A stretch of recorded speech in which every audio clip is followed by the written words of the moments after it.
Are we live? Whoa. We are live. I was going to try to do a little bit of a... Oh, there it is. Watch it.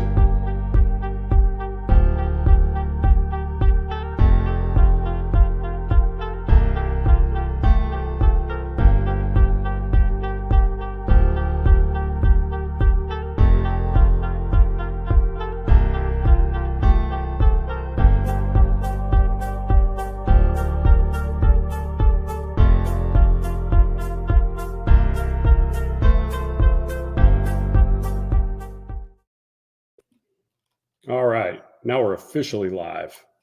All right, let's see here. What's up, guys? So today I called this live because number one, I got my camera set up. It motivated me to get this done. I had a, hold on a second, I'm gonna show it to you.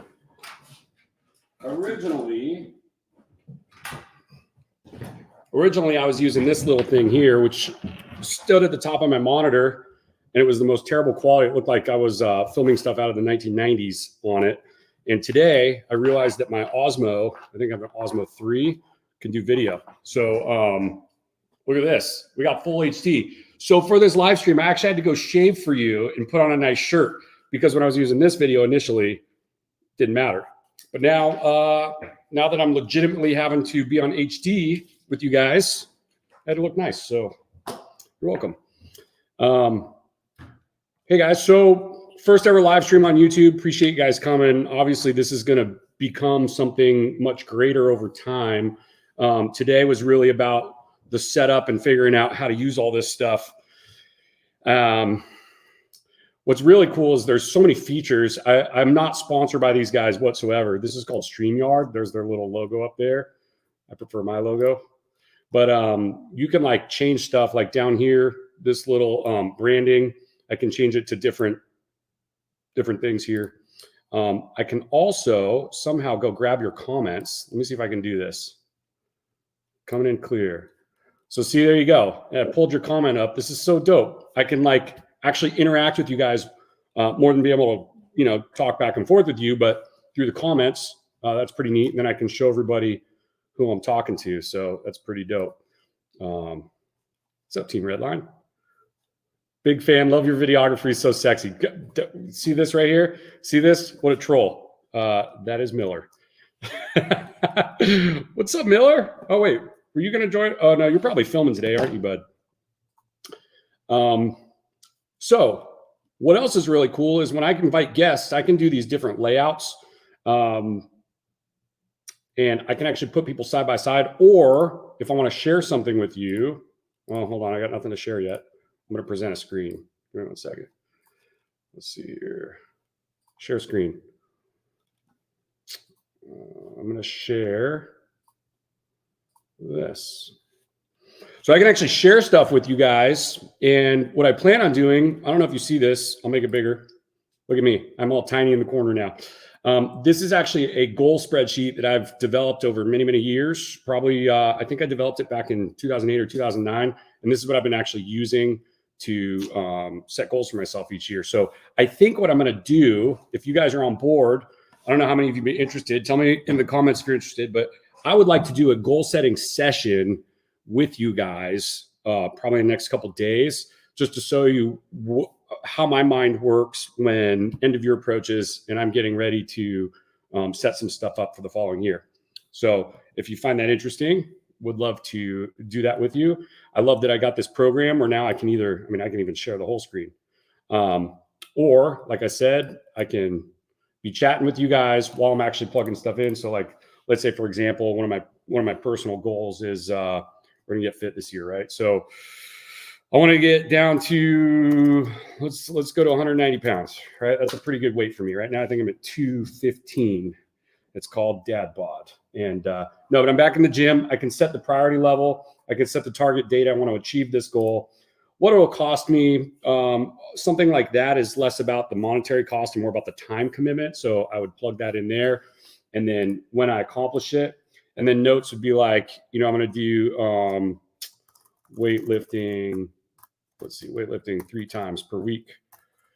And then I'm going to do, you know, 30 minutes of walking per day for 30 days, then you get the picture, right? I don't need to get into this right now, but this is kind of how I would go through the goal setting process.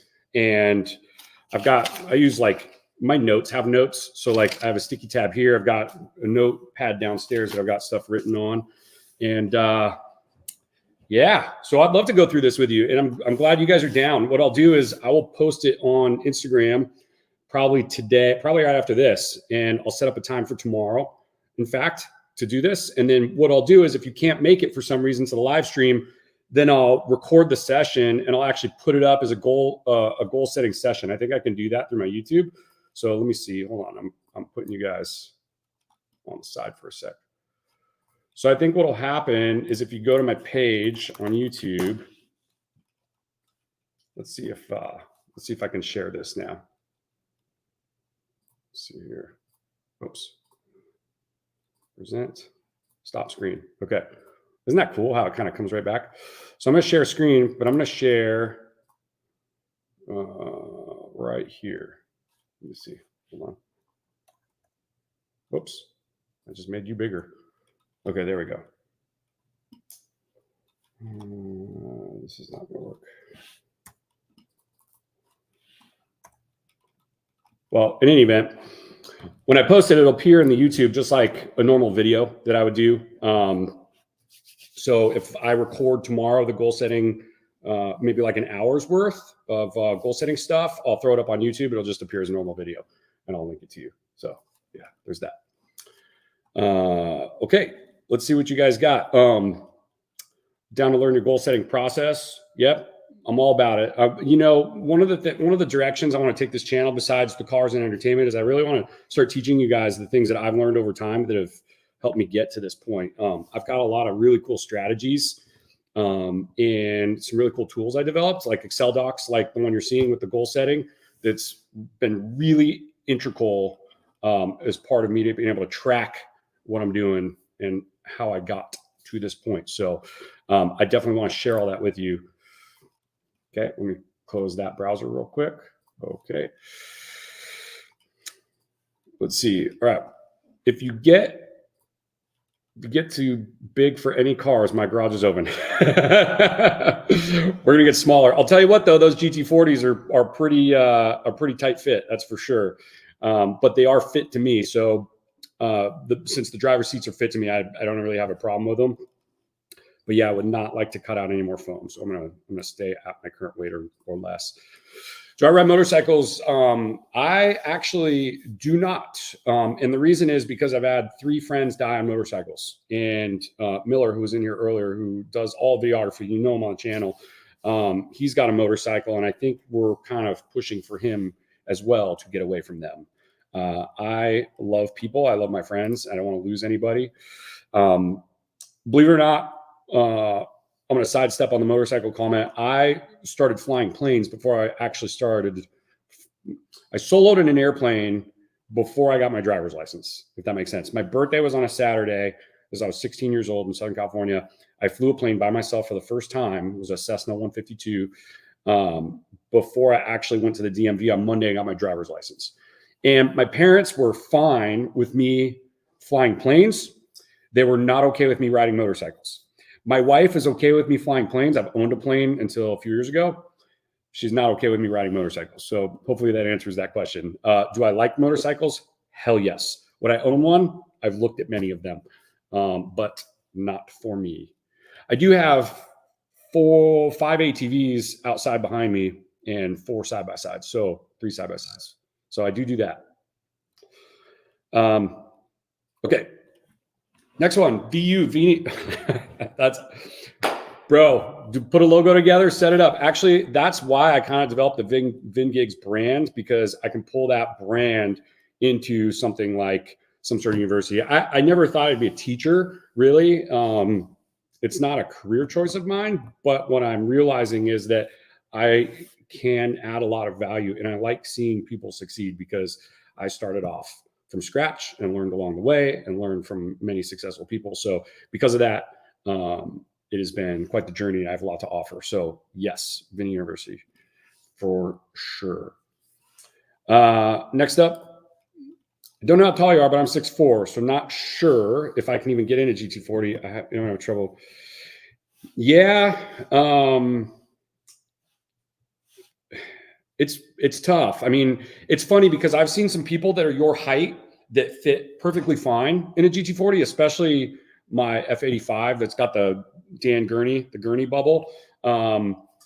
But it's really odd because it also is the shape of the body. I've seen some guys that are really tall with thicker thighs that can't turn a steering wheel when they're sitting in it. I've seen some really tall, skinny guys that just happen to have longer. I don't know if they have longer legs, but their feet come up. They can't manage the pedal with the seating position. But I do know some guys your height who have successfully driven and owned GT40s. So we can't rule that out. The only way to find out is for you to find me in person one of these days at a car show and come sit in it. And I'm happy to do that. For you, heck yeah. Cryptocurrency. So I do own a Bitcoin. I definitely bought into the Elon Musk. What was it? Was it Shiba Inu back in the day during COVID? I was just playing around with $5,000. It did very well initially. My wife wanted me to throw in a lot more money, and I said no. I just didn't feel like it was going to be viable. And sure enough, it crashed shortly thereafter.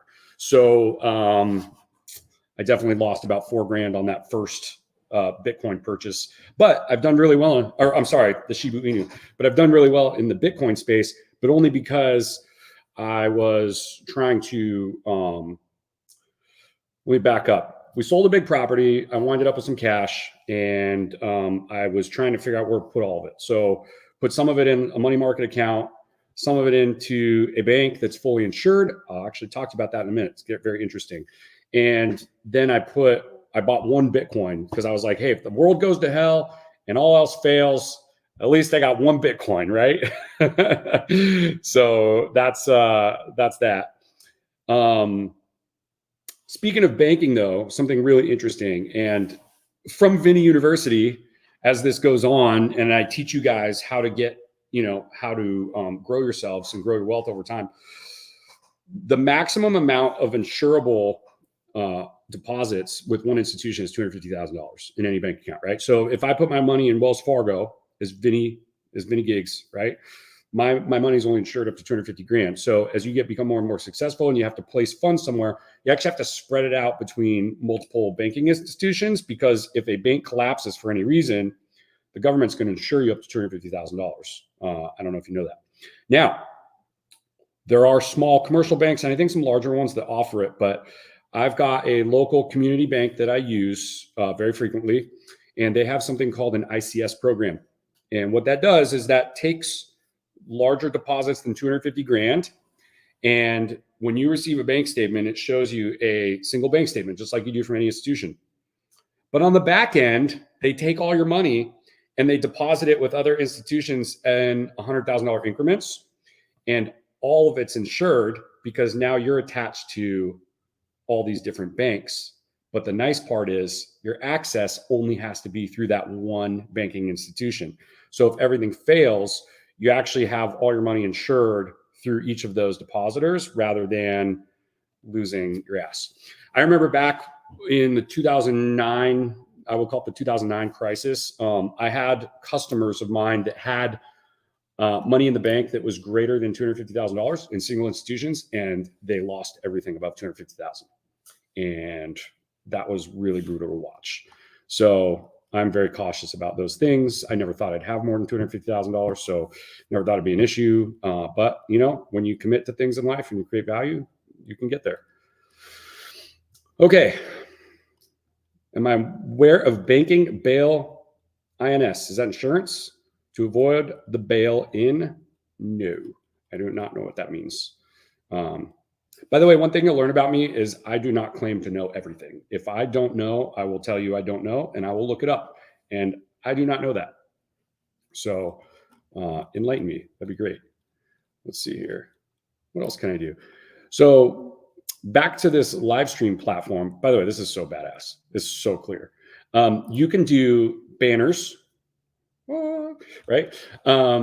So I can put banners up here for you to remind you of certain things coming up. Like we can put an event. Hey, we're going to do a car show on this date. By the way, I'll talk to you about that in a second. The branding stuff, this little text bubble, I think I showed you that. We can go to a little more minimalistic look. I kind of like that. I don't know. I'm kind of a bubble guy. You can change your logo in the top corner. So that's pretty neat. You can do overlays like this, live stream with Streamyard. You can add video clips, which I do not currently have any of. I wish I could show you this. Let's see. Or you can add background music. Let's do some background music. You ready? Daydreaming.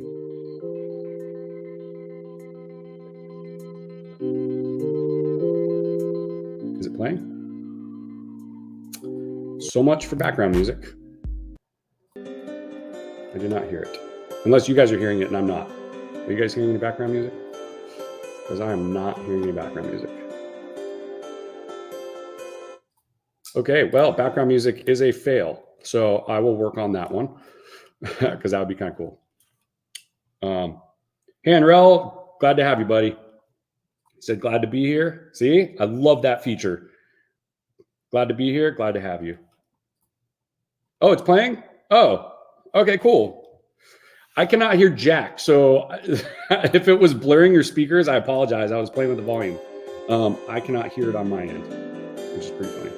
So yeah, there you go. Cool. All right. Well, we'll leave that alone for now. All right. How long is the wait from order to delivery for a GT40? Johnny, did you order one yet? Question mark. Record your exhaust sounds and use it as an intro. Dude, Miller, we are all over that. That would be awesome. And you know what? I'll record a rev to when people say crap that's not necessary, or maybe they say something exciting. I'll use the rev sound as a feature. Okay, so I'm just going to tell all you guys. So these GT40s I have, you guys probably have noticed they're built by a company called Superformance. And I'm not going to get too much of the history, but these, Miller, you're awesome. Here, this is what I'm responding to. So these GT40s built by Superformance, they are real modern GT40s. They're built in a factory using all the original tooling from the 1960s. They go in the historic registry with the original cars. Just in case you're wondering what my GT40s are, that's what they are. They've built under well, I think just now, they may have clicked over 500 built, or it might be just left. So I'm just not sure on exact numbers. I'll find out. But Johnny's asking, how long is the wait from order to delivery for a GT40? So that's a loaded question. And the only reason I say that is because my understanding right now, talking to Todd and Lance is the owner of Superformance. I talked to him about 2 weeks ago about this. The earliest allocation now, I believe, is well into 2025, and they only build 2 a month. So if your build date, let's say, was like March of 2025, it's probably 2 to 3 months to build it and get the roller completed. And then it's got to ship from South Africa to the States, right? So that can take anywhere from 1 to 3 months in itself. So by the time your build date comes up, it's probably 6 months until you actually receive your roller. Hopefully you're already slotted for a build slot once it gets here. Your motor's here, your transmission's here. Like hopefully all that's done. Let's say it's all done, right? And let's say it goes up to Dennis at Old Top Racing. You're probably looking at an additional 2 months. So by the time your build slot happens, you're probably a good 8 months before you can drive your car. And right now, that's why anyone looking for a GT40, a Superformance GT40, I'm recommending that you buy a used one. There are a couple of good used GT40s for sale. The downside is they've gone way up in value. I think I bought my second GT40, which I don't have anymore, for like, I probably shouldn't even disclose. It was like low 100s. And that was a guy that needed money and he needed to get rid of it right away. And ended up doing really well on that car. And I don't buy them to flip them. That's not why I buy them. It just popped up and was presented in front of me like any other business decision in your life. And I drove it for a little bit. We took it on a rally, had a great time. And then I resold it because my dark gray one was on its way to the States, my build slot. So that's that. But now you can't touch a GT40, Superperformance GT40, probably for under 250,000. I think even upwards of 300 right now. So they're getting pretty expensive.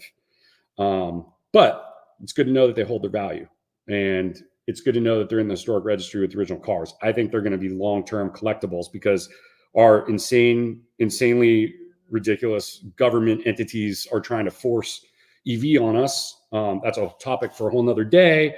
So eventually I would feel like maybe they won't be able to build these GT40s anymore. And if that happens, guess what? What if there's only 600 that exist? You have the 100 original cars and you have 600 Superperformance GT40s, which are real modern ones. That's a collector's item. So in any event, that's my rant on GT40s. The laughing you and Haley could be used too. Oh, that's awesome. Have any of you seen that the Haley Degan video has gone live? Have any of you seen? So hold on a second. I'm going to try. Let me see if I can share a screen. One sec. Oh, that's not good. All right, let's see here. I've got something for you guys. You watched it? Awesome. So there were actually two Haley Degan at my house videos. One that I released today on my channel.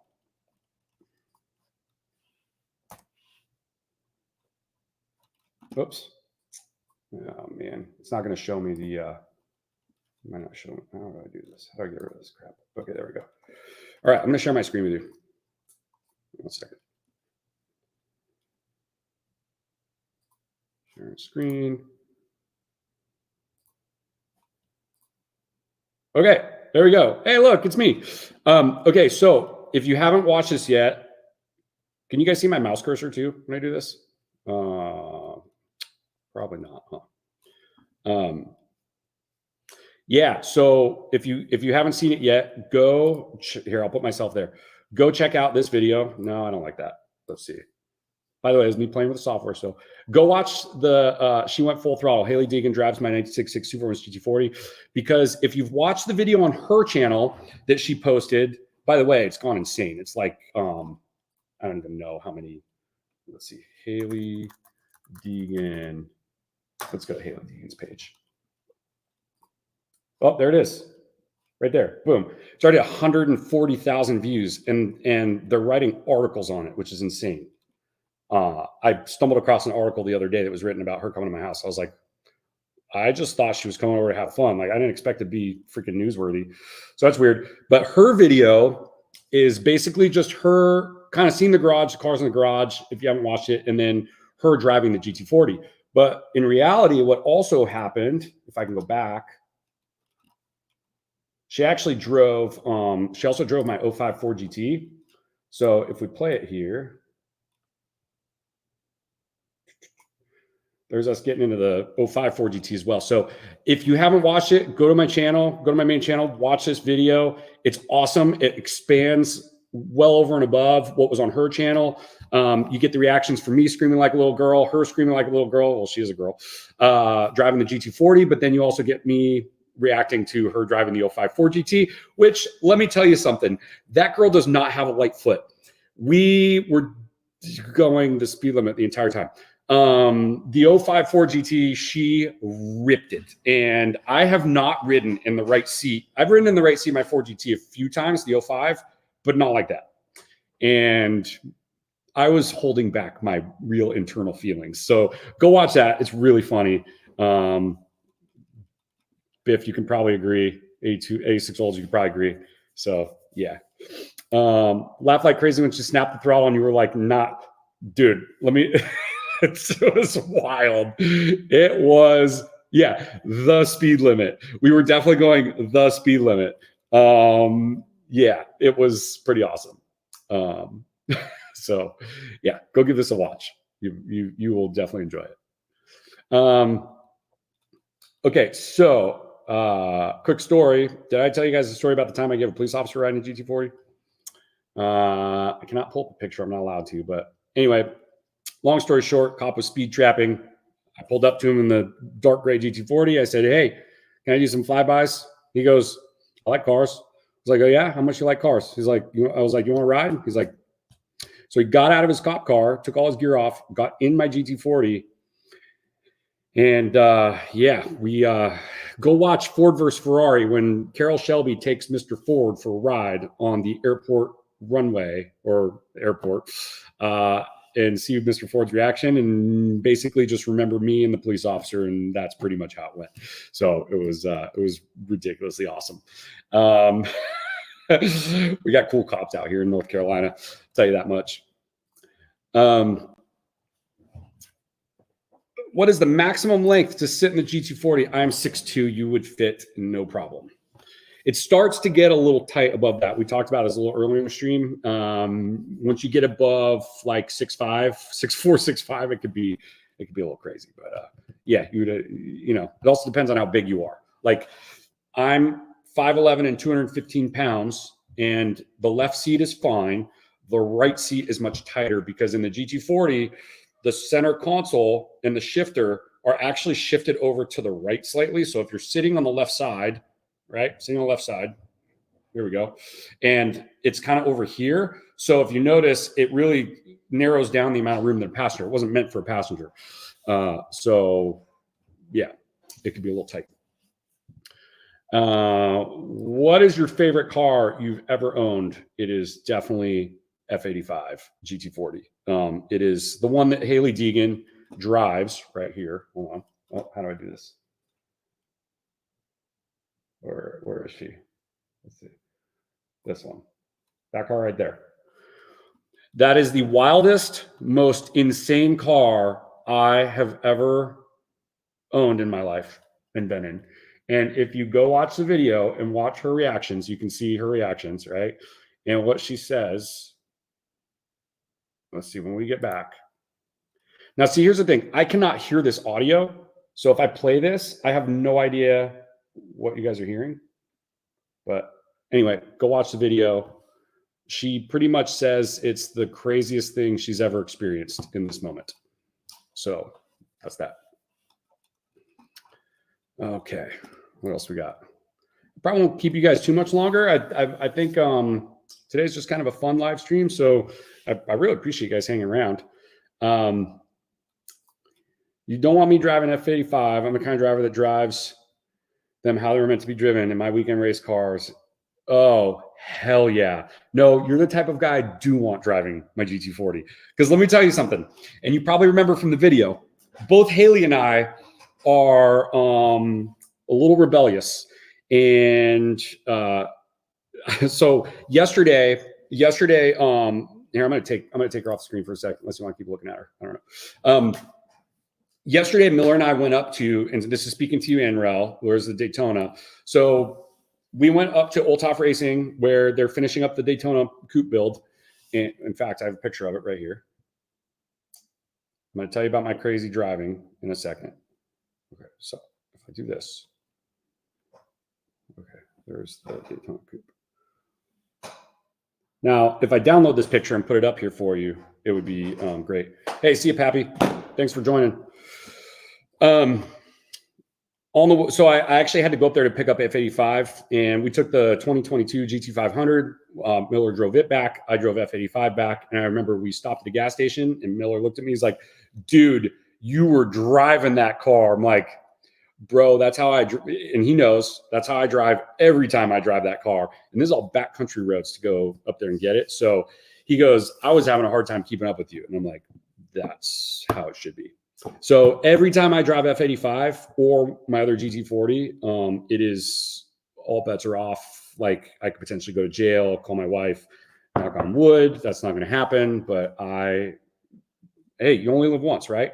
And I'm not doing anything unsafe around other people. I don't go on a freeway and lane shift and, dodge between cars. I don't do that stuff.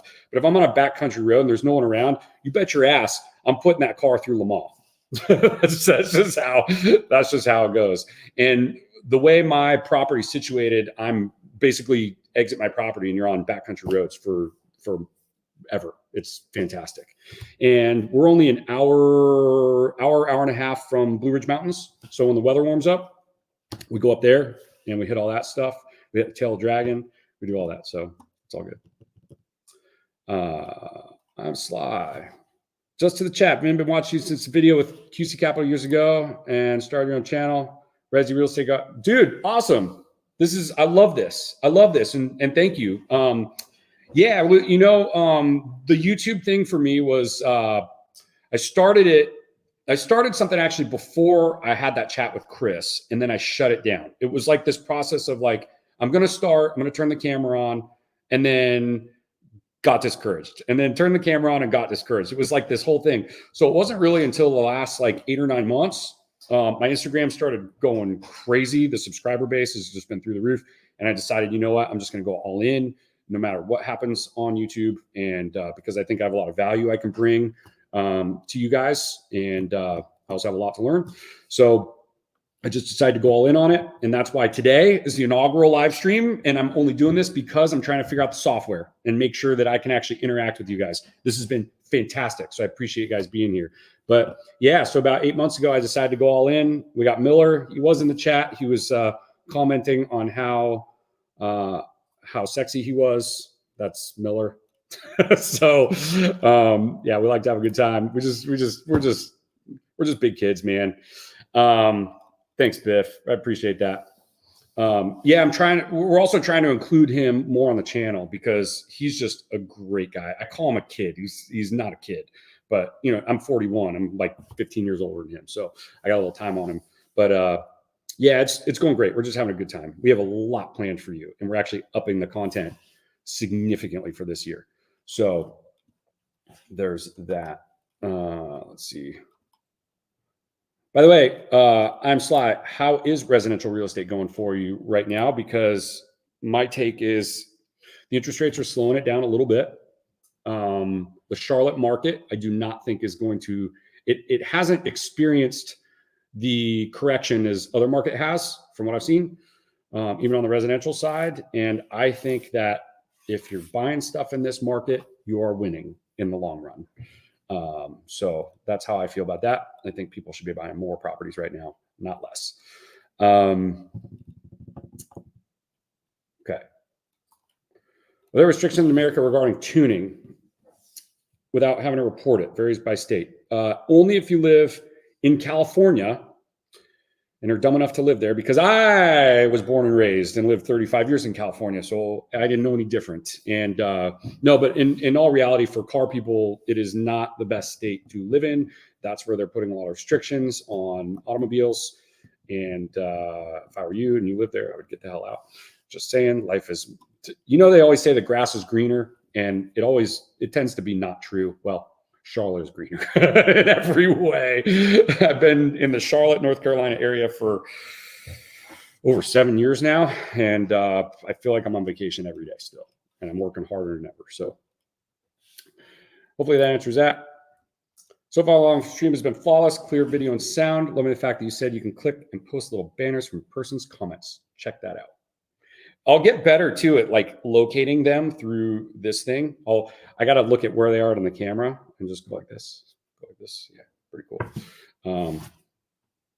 Okay, so this has been fun. This has been fun for me, at least for now. I appreciate you guys helping me test this out. Do you guys have any more questions before I wrap this up and go do some farm work? Because I'm wearing this polo shirt. It's about to go get changed and do some stuff out there. So, do you like the Ford RS 200? And have you ever thought about getting one? Ford RS 200. I gotta look this one up. What is that? How do I not know? Oh, of course. Well, it is definitely not something I've ever seen in person. It's pretty awesome. But that's why I was like, I had to think for a minute. Hell yeah, I would drive that car in 2 seconds. I think it looks badass. It's probably one hell of a good time drive. So yeah, answer is yes. Will I think about getting one? No, not right now. I've got two. By the way, I have two other cars in mind for this year. Hopefully, I can do the right things in my business so I can get those things up and running. But I think you're really going to like both these cars. It's going to be something that you never thought of, both of them. And one of them is going to be a build out, not from scratch. We're going to take one that already exists and we're going to build it even more. So yeah, that'll be cool. Your horse in the background and 6-7 up front. Yeah, we'll do that. I got you. I love it. I love that. Yeah, the 67 Camaro. I've missed having it in here. It is definitely a great looking car. I picked every nut and bolt on that car. It was a 4-year build. I did not build it myself. I had a builder in Mooresville, North Carolina, build it, and we attributed it back to my big building in downtown Mooresville. But yeah, it's nice having it back in the garage. It's still going to be up for sale. It'll still go, I'm sure, to a new home eventually. It's a lot of money to have it tied up in a car that I just enjoy looking at. I really enjoy driving it too, but I have so many cars to choose from right now. If there was a car on the chopping block, unfortunately, that's the one for me. But it is a bat out of hell. It is a great car.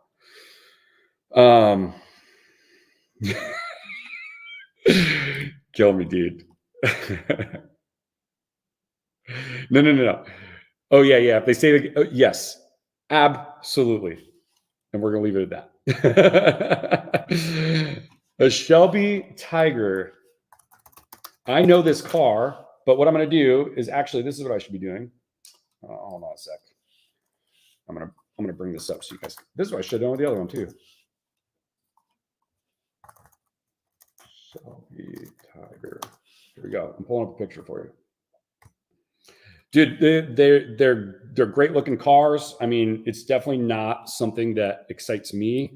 It looks like a little MG, which is pretty cool. There we go. Am I sharing the screen? I'm not sharing this. Oh, there we go. There we go. Shelby Tiger. I mean, super cool. Believe it or not, I'm not a convertible guy either. Like I have my Cobra Mark III-R. It's a blast to drive. It looks great. It's still not really my thing, convertibles, but I had to have one because it's a Shelby and it's a Cobra. And how much more iconic does it get in a garage that has so many Shelby cars in it? But and I do enjoy driving it, but I'm actually keeping it more so for the fact that Miller loves driving it so much. So there's that. So let's see. Yeah, it's that time of day. I got to take animals. This is true. Yeah, and you're right. Well, you're right if you're out in the middle of nowhere and it's a small town. The good thing is I'm only 20 minutes from uptown Charlotte, ish, plus or minus. So I'm in a very high-paced area, so to speak. Yeah, and have the acreage and the farm. So I get the best of both worlds. I'm very fortunate, feel very fortunate to have that. So I put pencils down in 2022 and all of 2023, looking for deals for this year. I'm small, under 10 units. Love it, man. Yep. Pencils down in 22. I mean, you know, I don't think you're missing out too much by doing that. I think that, especially if you're having to get financed, it could be a good move. It could be a bad move. I mean, we'll see. Looking for deals this year? Absolutely, dude. Jump on them. I think that it's going to be a great time to swoop some stuff up. I think that there's going to be deals to be had. There's a lot of people that need money. And I'm not saying to take advantage of them. I just think that there's going to be people looking to exit their properties, and they may not be as sophisticated as guys like you or me, where we've done a million deals and we can identify a good investment and one that's not. So I think that this is going to be a great year. In fact, my business partner and I were texting this morning about how good of a year we think 2024 is going to be. Just so you guys know, I'm in commercial real estate development. I build large apartment buildings, commercial buildings, mixed use. I do not cut corners. I do not cut on quality. I build trophy properties that, and we continue to own them after we build them. But we build stuff that we take pride in and that we would want to live, work, and play in. I mean, that's just our MO. we put our pencils down. We're still working on moving a couple developments forward as of last year. It takes a long time. We own a ton of developable land in that specific area, but we are not going to break ground on anything until we know the direction of interest rates and overall economy. It's going to be a very interesting year for all that stuff. And I think it's going to be very telling here in the next, probably by the first part of second quarter, we will have a lot more clarity on what's coming. But once we understand the direction of everything, that's when, in my case, for real estate development, at least, the fire will start to burn real quick again, and things will be moving in the markets. But I think picking out and finding existing products, homes, duplexes, triplexes, 4 units, 5+ units, commercial and office especially, I think that's where the opportunity is going to be, where most of the deals will be had. I'll give you an example. We bought we actually bought it we bought it during COVID. There was a dry cleaner that was in the little town we're developing in, and they were going out of business, and the owner lived in Georgia, and it wasn't for sale. It wasn't on the market, but we approached him because it was near one of our developments. And we said, hey, we want to buy your building. He's like, oh, I want $1 million for it. And it's a little piece of shit. I mean, it's a 2,700 square foot building. It's not on that much land. The site's contaminated as all hell. And he told us, I want $1 million because my tenant's paying $10,000 a month. And we're like, did you know there's a sign on the front door that says they just went out of business? So first of all, I know you're lying about 10 grand a month. Second of all, they're out of business and you don't even know it, and you're the owner, right? So we ended up convincing him to sell us the building for $250,000. We found a tenant that went in there, and phenomenal tenant, great opportunity for them. They are killing it. We put about, what did we put into that property? $104,000, I think, not including their tenant improvements that they paid for to be in there. And they're paying a little over $7 grand a month for rent, which is a great rate for them, especially in the way the downtown's growing. And the property recently appraised for $1.2 million. So that is a perfect example of how you find a deal that is going to change your life on the other end, right? Especially if you're trying to get into that type of real estate, because a deal that size is exactly what you should be looking for when you're, I wouldn't say just starting out, because that's a very complex deal. You got land contamination. We had to get the property accepted into a DISCA program, which is a dry cleaning, a state level dry cleaning program where they do monitoring, clearing up, and release us liability. So that's pretty complex. Then you have the lease negotiation. You have so like maybe not your first deal, but like for you, I'm Sly, that would be a great opportunity. Something like that off market. You see something in the area you're working in that's dilapidated. You contact the owner. I mean, that type of stuff is where the wins lie. But I mean, think about that. If you are kind of in the beginning of your real estate journey and you could find a deal like that where you brought in your friends and family's money and was able to put under $400,000 into a piece of property that when it was all said and done is now worth 1.2, do you think your investors would be super stoked? And do you think that opportunity would be life-changing for you personally? Absolutely. So that's a quick example of the type of thing I want to talk to you about on this channel going forward too. Again, not about the car content, also about the wealth generation and real estate growth. So sorry I went on a rant there. Maltbeard says, what direction do you see vacation rentals going in the next 5 to 10 years? And are you hiring? I love it, dude. I get asked that a lot. The LOL following that was the best, dude. I love it. Yeah. So we are not hiring yet because we are going to see where the market goes. But vacation rentals, I think, are going to be interesting depending on where they're located.